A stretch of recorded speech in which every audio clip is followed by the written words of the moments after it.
Rahim. Qala al-Imam al-Alim al-Allamah al-Muhaddith Abuya Sayyid Muhammad Alawi al-Maliki al-Hasani rahimahullahu ta'ala fi kitabih al-Qawaid al-Asasiyah fi ilmi mustalahil hadith ila an qala al-mudallasu lughatan, pengertian mudallas itu secara bahasa ma'khudhun minad dalasi, diambil dari kalimat dalasa. Jadi mudallas itu diambil dari kalimat atau pecahan dari kalimat dalasa. Apa arti dalasa? Arti dalasa wa huwa ikhtilatu dhalam bin nur. Remang-remang, gelap sama terang nyampur. Itu dalas. Jadi remang-remang lah, gelap nian tidak, terang nian juga tidak. Itu namanya dalas. Itu namanya dalas. Kenapa hadis ini dinamakan hadis mudallas? Summiyal hadis bidzalik lishtirakihi fil khafa. Hadis ini dinamakan dengan mudallas lishtirakihi fil khafa karena sama-sama remangnya, tidak jelasnya. Ya, sama-sama remang. Jadi sebagaimana misalkan cuaca, tidak gelap, tidak terang. Begitulah hadis ini. Tidak jelas sahih atau tidak, muttasil atau munqati, nyambung atau tidak hadis ini. Sanadnya tidak jelas. Itu oke. Wahwa, menurut ulama hadis, definisi hadis mudallas ini adalah al-hadis alladzi dallasa fihi ar-rawi biwajhin min wujuhit tadlis. Hadis yang disengaja oleh perawinya diremangkan atau tidak jelaskan, disamarkan dengan cara-cara untuk menyamarkan. Nanti disebutkan bagaimana cara menyamarkan hadis. Jadi hadis mudallas adalah hadis yang sengaja oleh perawinya disamarkan dengan cara untuk menyamarkan hadis. Bakal dijelaskan.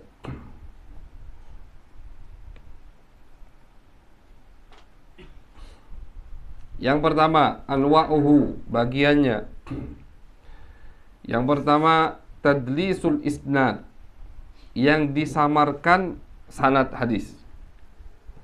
Yang disamarkan sanad hadis. Wahwa, bagaimana gambarannya? Begini. An yuskitar rawi syaikhahu, perawi tidak menyebutkan gurunya langsung. Perawi tidak menyebutkan di sanad gurunya. Wa yartaqi ila syaikhihi au mimman fawqahu, dia langsung menyebutkan guru-gurunya atau lebih di atasnya lagi. Mimman huwa mu'asirun lidzalika rawi, tapi sezaman. Itu. Jadi perawi, contoh perawi yuskit, tidak menyebutkan guru Abuya Sayyid Ahmad, tapi yang ana sebutkan Abuya Sayyid Muhammad, dengan syarat ana dan Abuya Sayyid Muhammad satu zaman. Kan jadi samar begitu kan. Kalau ana misalkan ngeriwayatkan tidak nyebutkan Abuya Ahmad dan tidak nyebutkan Abuya Muhammad, langsung nyebutkan Sayyid Alawi, itu gampang ente tahu bohong, tidak nyambung ini, tidak sezaman, kejauhan. Jadi syaratnya, makanya kenapa kan samar tuh. Ya, kenapa samar? Ini dengar langsung, ada kemungkinan dengar langsung, tidak dengar langsung juga ada kemungkinan, begitu. Nah, itu namanya hadis mudallas. Jadi ana tidak menyebutkan guru ana, tapi menyebutkan guru-gurunya lagi, Abuya Sayyid Muhammad. Abuya Sayyid Muhammad sama ana satu zaman, sehingga kalian susah untuk ngecek. Tapi kalau dicek, Ustaz Nabil berangkatnya tahun 2011 ke Mekah, Abuya Muhammad tahun 2005 meninggal, ketahuan itu. Tapi kan untuk orang yang pertama kali dengar tidak tahu itu. Ustaz Nabil pernah ke Mekah, Abuya Muhammad Mekah. Ustaz Nabil lahir tahun sekian, Abuya Muhammad 12 tahun atau 13 tahun satu zamannya itu. Berarti mungkin ketemu begitu. Tinggal dicari kapan anak ke Mekah begitu. Itulah cara ulama dulu. Ketahuan dia ketemu apa tidak, kapan dia masuk Baghdad, dihitung tahun dia ketahuan. Tahun dia masuk Baghdad tahun sekian. berarti tidak ketemu. Karena fulan ini meninggal tahun sekian. Ulama dulu luar biasa. Otaknya itu komputer. Tidak perlu CCTV lagi. Al-Imam Khatib Al-Baghdadi itu ngarang Tarikh Baghdad. Mungkin 30 jilid. Dia nyebutkan semua ulama yang masuk ke kota Baghdad. Di kitab itu biografi setiap ulama yang masuk kota Baghdad. Luar biasa, ma'asyiral hadirin. Ini ulama kita, Syafi'i. Dia nyebutkan biografi dan nyebutkan hadis-hadisnya. Misalkan Imam Bukhari masuk Baghdad tak? Masuk Baghdad, berarti ada biografinya di kitab Sejarah Baghdad, punya karangan Khatib Baghdadi. Dan disebutkan beberapa riwayat Imam Al-Bukhari. Jadi setiap ulama yang masuk Baghdad itu kota ulama. Berapa ribu, ratusan ribu ulama yang masuk sebut. Tarikh Dimashq, tarikh sejarah Damaskus. Al-Imam Ibn Asakir ngarang. Ini kitab sejarah paling besar, 40 jilid lebih. Itu beliau juga begitu, nyebutkan setiap ulama yang masuk Damaskus. Dan dia disebutkan biografinya, disebutkan riwayatnya. Jadi jangan kita, cak mana tahunya wong dulu. Kapan? Nah, jangan. Wong dulu tuh luar biasa otaknya. Tak perlu CCTV, tak perlu kamera untuk ngerekam, tak perlu. Otaknya udah luar biasa. Jadi hadis mudallas, ana perawi tidak menyebut perawi di atas ana, tapi langsung menyebut perawi di atasnya lagi dengan syarat perawi yang ana sebutkan tadi, yang di atas guru ana satu zaman. Fayusnidu dzalika ilaihi, dan ana langsung nisbatkan hadis tadi ke orang kedua yang di atas kedua, bilafzin dengan lafaz la yaqtadi ittisalan, yang tidak menunjukkan atau memastikan nyambung. Kalau ingat itu mu'an'an. Hadis sebelum ini, ingat sebelum ini ada mubham, ada mu'an'an. Hadis yang disebutkan perawinya nyebut an. Ya kan? An itu tidak mesti ente dengar langsung, kan begitu? Ana ketika mengatakan an Sayyid Alawi, dari Sayyid Alawi, kamu ngeritik, Ustaz, antum kan tak ngalami Sayyid Alawi. Ana tidak ngomong, ana dengar langsung. Ana ngomong ini hadis dari Sayyid Alawi. Ana dengar dari Abu Sayyid Ahmad, dari Abu Sayyid Muhammad. Dan ana tidak bisa dikatakan bohong. Sehingga hadis ana didoifkan, tidak bisa. Itulah mudallis. Jadi ana tidak menyebutkan guru ana Sayyid Ahmad langsung ke Sayyid Abu Sayyid Muhammad, tapi dengan kalimat an. Kalau ana pakai kalimat yang memastikan ana dengar langsung, tak taunya bohong, itu bukan mudallas. Ana bilang sami'tu Abu Sayyid Ahmad, langsung ini jatuh hadis ana. Berarti kadzab, bohong. Tapi ketika ana sengaja, kenapa? Karena banyak ada beberapa perawi yang begini caranya, metodenya, dan mereka tidak dhaif hadisnya. Karena memang ketika mereka ditanya, ana tidak ngomong langsung, itu. Ana pakai kalimat an Abu Sayyid Muhammad. Itulah kamu bingung akhirnya.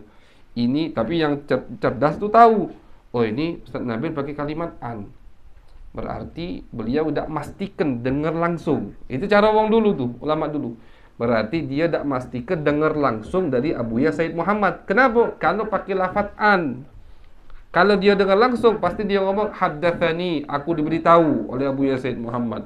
Sami'tu, aku dengar langsung dari Abu Sayyid Muhammad.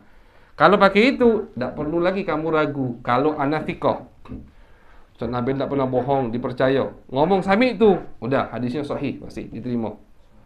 Karena tak mungkin dia bohong. Tapi kalau ngomong pakai lafaz an, ini ngapa pakai an? Ngapa tak pakai sami'tu? Makanya hadis yang diriwayatkan dengan an itu lebih kuat hadis yang diriwayatkan dengan sami'tu atau haddatsani. Beda. Kenapa? Karena haddatsani sami'tu itu dia pede, aku ni dengar langsung. Tapi kalau an, dia macam nyamarkan sesuatu. Apa dia itu? Itu Jadi itu namanya hadis mudallas. Jadi perawi tidak menyebutkan gurunya langsung di atas, tapi menyebutkan gurunya yang kedua dengan syarat satu zaman dan dengan lafaz kalimat yang tidak menunjukkan atau memastikan dia dengar langsung dari perawi kedua tadi. Biar apa? Li'alla yakuna kadiban, biar dia tidak dicap bohong. Kalau dia pakai kalimat yang memastikan dia dengar langsung tapi tidak dengar langsung, jadi pembohong akhirnya. Misaluhu, contohnya, fi hada sanad Zaid. Contoh ada Zaid an Amr dari Amr, an Khalid dari Muhammad, dari Khalid an Muhammad dari Muhammad. Fa Zaidun, Zaid ini yarwi an syekhihi Amr, ngeriwayatkan dari gurunya Amr, an Khalid dari Khalid. Wa huwa ay Zaid, Wahwa dan Zaid muasir. Muasir ini satu zaman dengan Khalid. Jadi Zaid gurunya Amr, Amr gurunya Khalid. Tapi Zaid sama Khalid ini satu zaman. Ai adraka hayatahu. Zaid ini lahir sempat berapa tahun, Khalid baru meninggal. Fayahdifu, maka Zaid menghapus Amr dari sanad, minas sanad, wa yaqul an Khalid. Zaid ngomong langsung an Khalid, padahal tidak langsung dari Khalid, dari Amr. Wa yaqul an, walakinnahu, akan tapi dia tidak mengatakan la yaqul haddatsani aw sami'tu.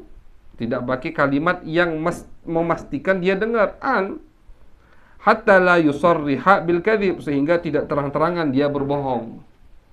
Kalau pakai sami'tu, ketahuannya bohongnya. Itu.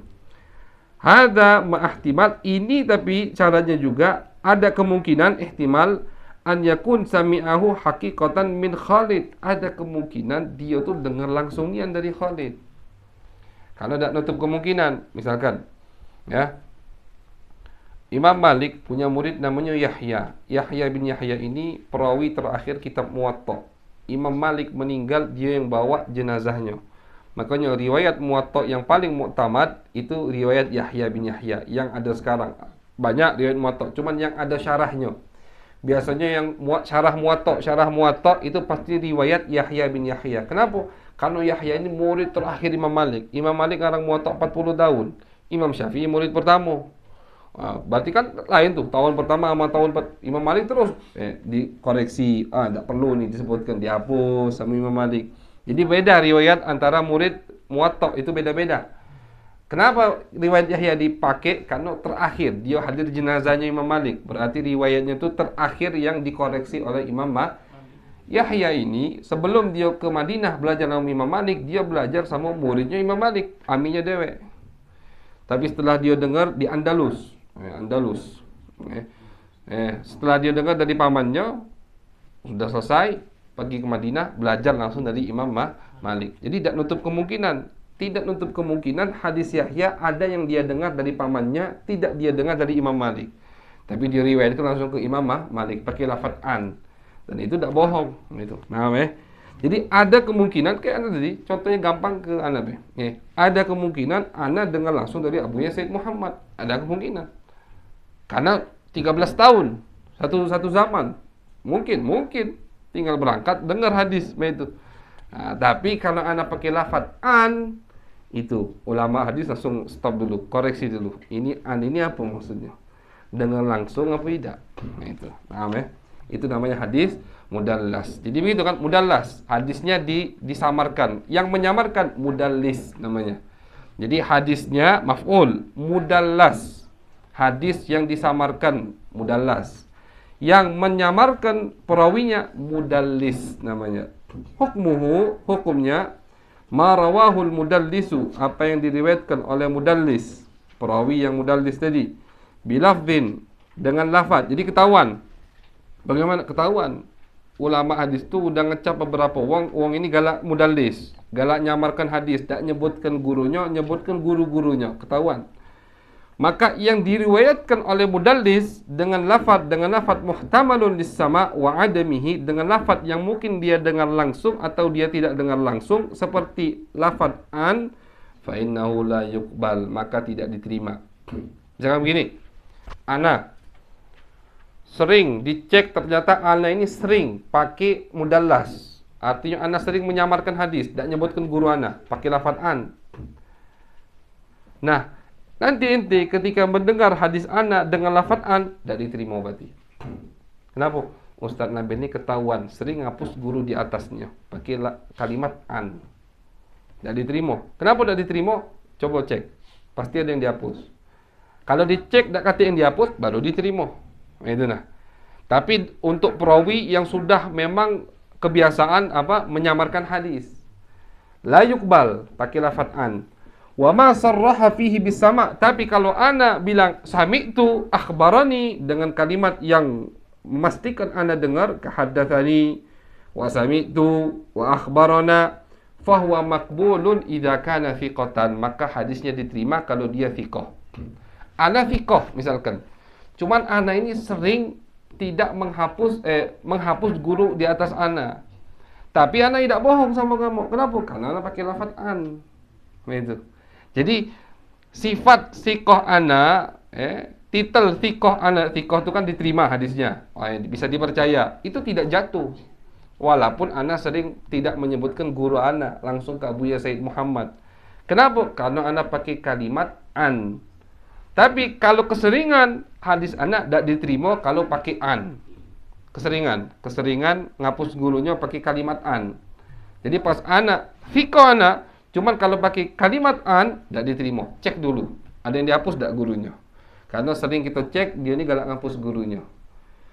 Tapi kalau anda pakai kalimat sami'tu, haddatsani, tidak perlu dicek, langsung diterima. Karena anda thiqah. Walaupun anda galak mudallis, galak nyamarkan hadis, galak tidak nyebutkan guru anda pakai kalimat an, tapi karena anda masih thiqah, ketika anda pakai kalimat yang memastikan anda dengar, dipercaya, langsung diterima hadisnya. Jelas ya? Jelas. Kalau ana thiqah, kalau dhaif, dia nak tadlis, dia nak tak tadlis, udah tidak diterima hadisnya. Ini kan permasalahan. Kenapa? Sufyan Ats-Tsauri. Siapa yang tidak kenal Sufyan Ats-Tsauri? Sufyan bin Uyainah. Siapa yang tidak kenal Sufyan bin Uyainah?